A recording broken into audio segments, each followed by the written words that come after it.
बुलेटिनमध्ये आपल्या सगळ्यांचं स्वागत। 10 सेकंदात बातमी आपण बघणार आहोत। सुरू करूया।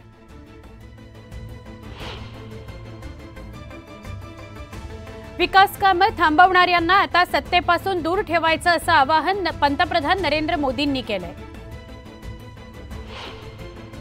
देशात काँग्रेस सगळ्यात भ्रष्टाचारी पक्ष आहे। एक मुख्यमंत्री घोटाळ्यात अडकलाय। काँग्रेसकडून देशात लुटमार सुरू आहे असा घणाघात पंतप्रधान मोदींनी केला। महायुतीची लाडकी बहीण योजना मवियाला पचत नाही। जेव्हा सत्तेत येतील तेव्हा एकनाथ शिंदेंवर राग काढत सगळ्या योजना बंद करतील असा आरोप पंतप्रधानांनी केला। मोदींच्या मुखी फक्त गती आणि प्रगती असून मोदींच्या संकल्पनेतून आज महाराष्ट्रात ऐतिहासिक कामे होत आहेत असं कौतुक मुख्यमंत्री एकनाथ शिंदेंनी केलं।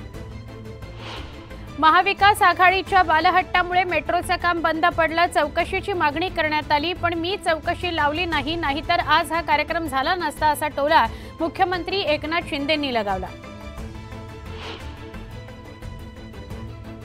ही मेट्रो पर्यावरणाला साथ देणारी, मात्र तरीही उद्धव ठाकरेंनी कामाला स्थगिती दिली पण शिंदेंच्या नेतृत्वात आम्ही काम सुरू केलं असा टोला फडणवीसांनी लगावला। आज कोल्हापुरात आल्यानंतर राहुल गांधींना शिवरायांची आठवण झाली। मात्र छत्रपती शिवाजी महाराजांवर बोलण्याआधी राहुल गांधींनी त्यांची माफी मागावी असा हल्लाबोल उपमुख्यमंत्री फडणवीसांनी केलाय। गेल्या 10 वर्षांपासून देशाच्या विकासाचा दर वाढतोय। 100 दिवसांमध्ये मोदींनी विकासाची सेंचुरी मारली अशा शब्दात उपमुख्यमंत्री अजित पवारांनी मोदींचं कौतुक केलं।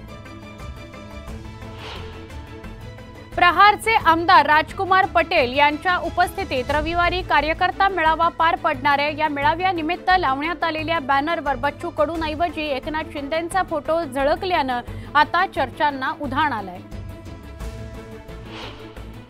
केंद्रीय मंत्री रक्षा खडसे आणि शिवसेना आमदार चंद्रकांत पाटील यांच्यात बोदवड रेल्वे प्रश्न आणि विकास कामांवरून आरोप प्रत्यारोप सुरू आहेत। त्यामुळे आता जळगावात महायुतीतील अंतर्गत वाद चव्हाट्यावर आलाय।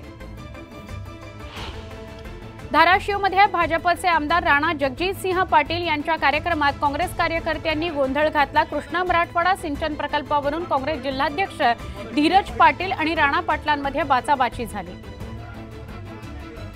माजी आमदार अनिल गोटे यांनी संजय राऊतांची भेट घेतली। यावेळी आपण महाविकास आघाडीचा घटक असून धुळे शहर मतदारसंघातून आपल्या नावाचा विचार व्हावा अशी विनंती त्यांनी संजय राऊतांकडे केली।